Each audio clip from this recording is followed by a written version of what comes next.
Welcome guys to a new video. Let's go started. Me 27 years old, fiancé 26, call her Louisa. My father 50 to call him Brad. My mother 50 years old, call her Rose. Like many who've had something like this happen. I never thought something like this would happen to me, but here we are. Louisa and I met in her freshman year of college. We were both dorm in the same building where we eventually met.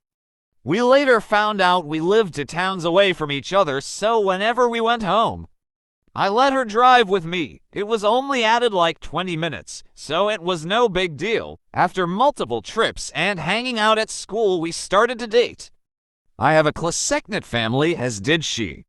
So we told our families right away. I had met hers plenty of times when dropping her off. But it was nothing more than an introduction and exchanging pleasantries. Both of our families accepted each other with open arms. And our relationship grew. I was a year ahead of her, so when I graduated, I went home where I was offered a good job with great pay.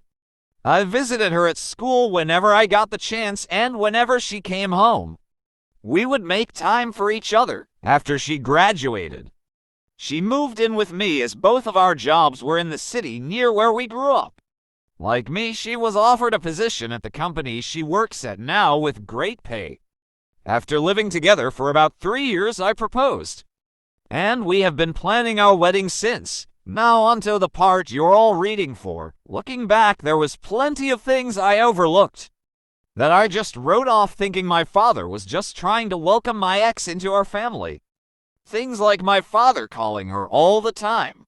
And if I was around, they would just tell me they were talking about the upcoming family party. Something along those lines. One time Louisa was in the shower and her phone rang. I seen it was my dad. So I answered when he realized it was me. He sounded both upset and surprised that I picked up. I then asked what's up. He responded that he wanted to talk to Louisa about my mother's birthday that was in a week. And after a minute, we ended the call.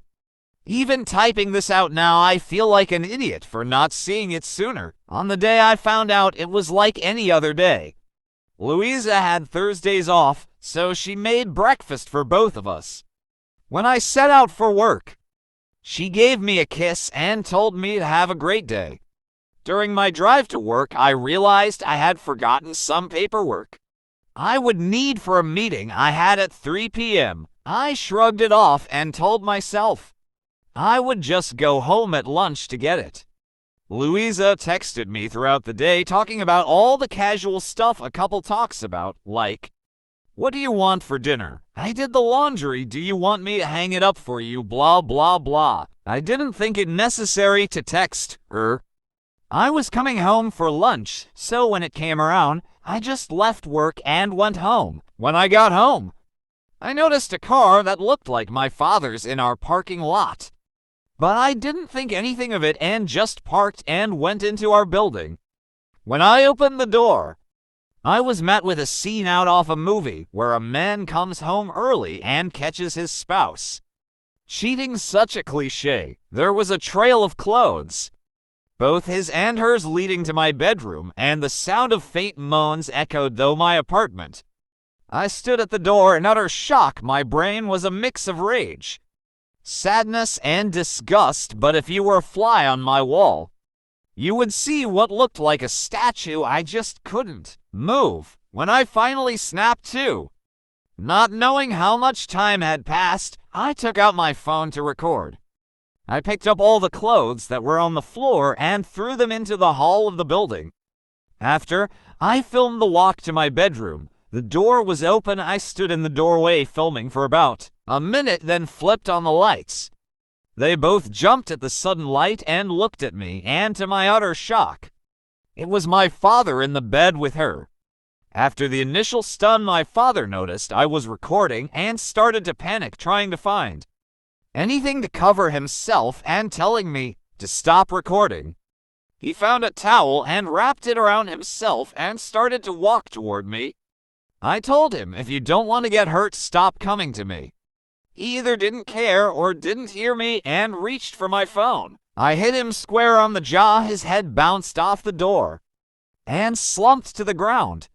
Louisa shrieked. I aimed the camera at her and said, concerned about your buddy. But nothing to say to your fiancé. My father woke up after about a minute nap, and I told them I just needed to come pick something up for work. So I'm heading back now. If either of you pieces of are here when I get back, I'll send this video to everyone you know. I ended the video, looked at my dad, who was still coming to, and said, you're dead to me, you're no longer my father, but you might want to go home and talk to Mom, because I'll be talking to her very soon. I sat in my car for a while until one of the bosses at work called to ask where I was. I told her I was on my way back right now. When I got to her office to hand her the paperwork, I must have looked awful because she started asking what was wrong with me. I told her it was nothing and I'd be okay.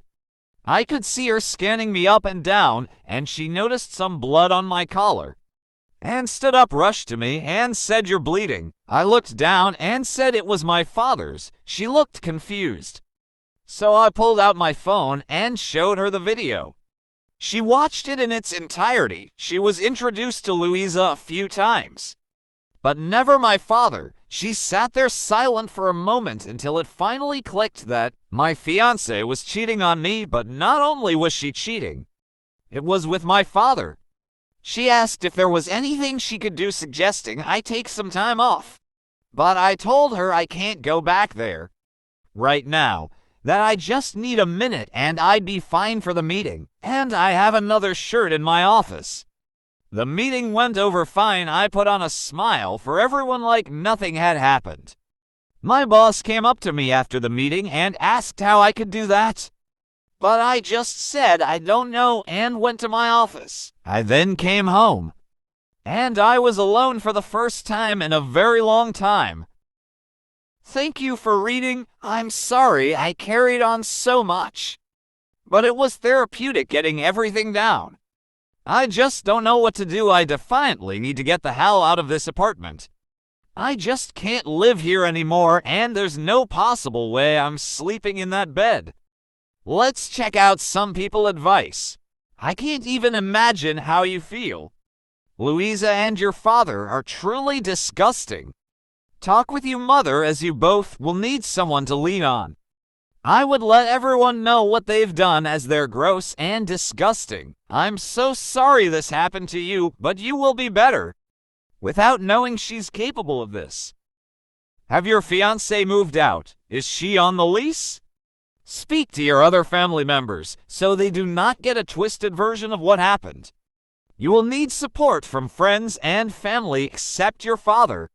Thank you for joining us to our AstroTeller world. Subscribe, click the notification button for more videos. Any advice, let it in the comments section.